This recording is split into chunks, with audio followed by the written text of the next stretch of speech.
Hello, this is the third of three videos about our week on the Erie Canal in the canal boat Cayuga. The first video was about going through a lock, the second one was a tour of the inside of the boat, and this one we call Odds and Ends, Reflections, Suggestions, and Details. I think I should mention before we start this one that we don't work for Mid-Lakes Navigation, who rented us the boat. They're not giving us anything for doing these videos. We're just doing them because we had a great time, and we hope they'll help other people have a great time as well. This video will be in 4 sections. First one will be planning your trip, then your first day.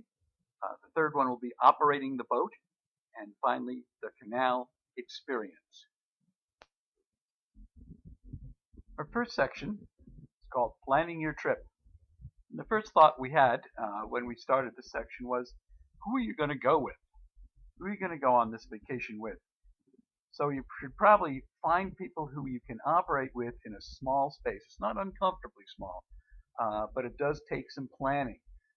You have to plan meals, itineraries, destinations, that kind of thing. It's not hard to get time for yourself.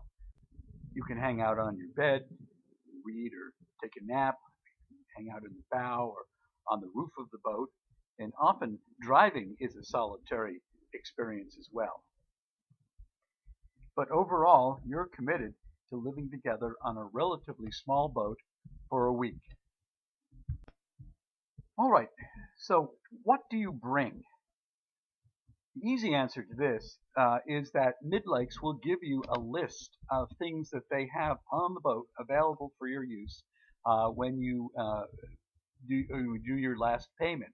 So check that out right away and see if there's anything you think you'll need that's not on the list. All right, the kitchen. You can certainly eat out every day, and your bicycles really extend your range in terms of finding restaurants in towns, but that gets a little expensive, and you probably don't want to do that for the whole trip. The kitchen is nearly fully stocked for relatively simple meals. If you're used to high-end utensils like fancy potato peelers or espresso machines or oyster shuckers or whatever, bring them. There are no muffin tins on our boat. There weren't any on our boat anyway, so be advised.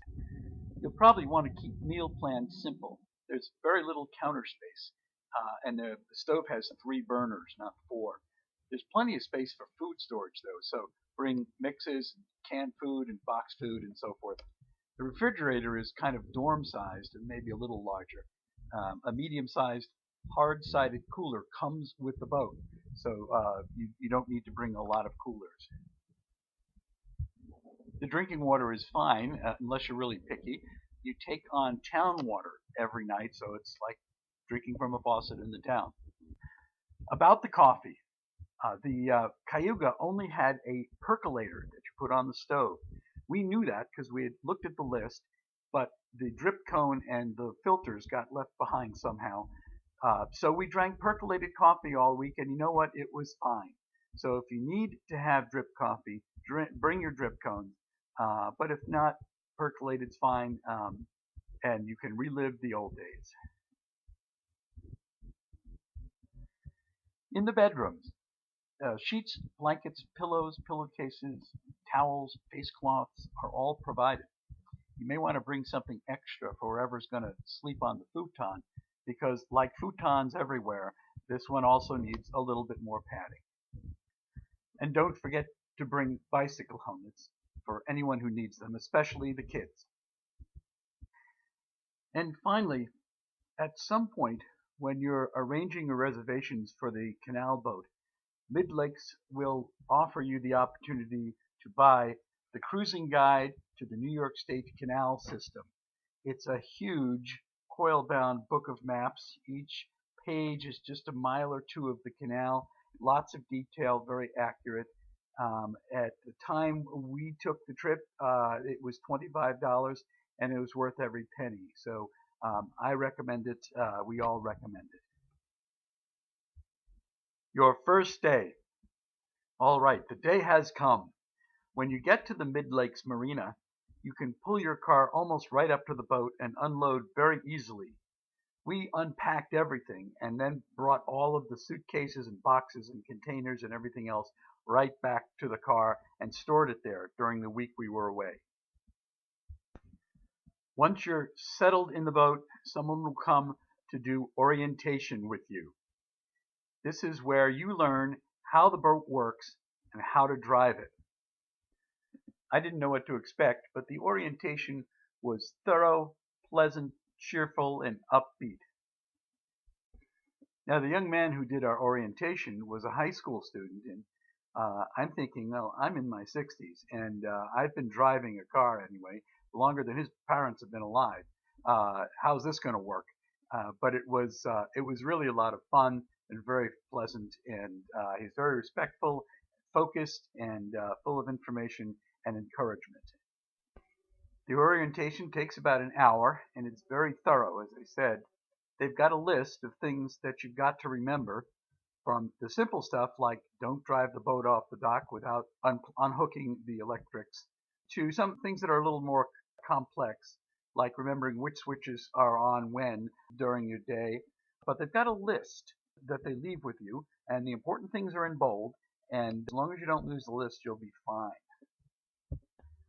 Your orientation includes 2 trips through a lock. There's a lock right there in Marathon. So when you're done with the talking part of the orientation, you drive the boat out into the main channel of the canal, turn right and go into the lock. And when you're done with that, you turn around and you go through the lock again. Everybody, including the lock master, very encouraging, very positive. I'll tell you, once you go through a lock twice, you pretty much got it down except for the fine tuning. All right, orientation is over and you're ready to go. The boat is yours. Next question, east or west? Which way do you turn? Your big book of maps has a lot of information about each town along the way, and Mid-Lakes also gives you a sheet of information about the towns as well. This map, which is available at the website at the bottom of your screen, gives you an idea of what's in store. You begin at Macedon, which is east of Rochester there between Fairport and Palmyra.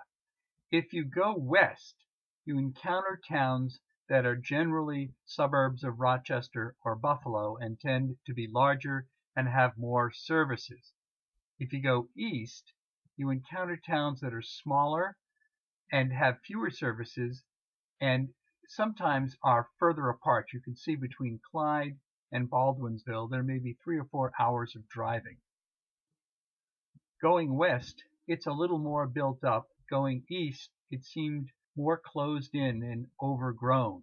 We also saw a lot more wildlife, especially birds, going east. One advantage of going east is that you can connect with the Cayuga-Seneca Canal and go south a little bit and then west into the Seneca River to Seneca Falls. We did that and stayed a full day in Seneca Falls. We especially liked the Women's Rights National Historic Park, which is a 5-minute walk from the dock. Overall, we started in Macedon, went west to Spencerport, and then back east again all the way past Clyde down the Cayuga-Seneca Canal to Seneca Falls, and then back past Macedon again to Fairport so we could get some special ice cream, and then back to Macedon. We were 40 miles from Albany, forget it I never shall. What a terrible storm we had one night on Erie Canal. Oh, the Erie was a-rising, and the gin was a-getting low, and I scarcely think we'll get a drink till we get to Buffalo.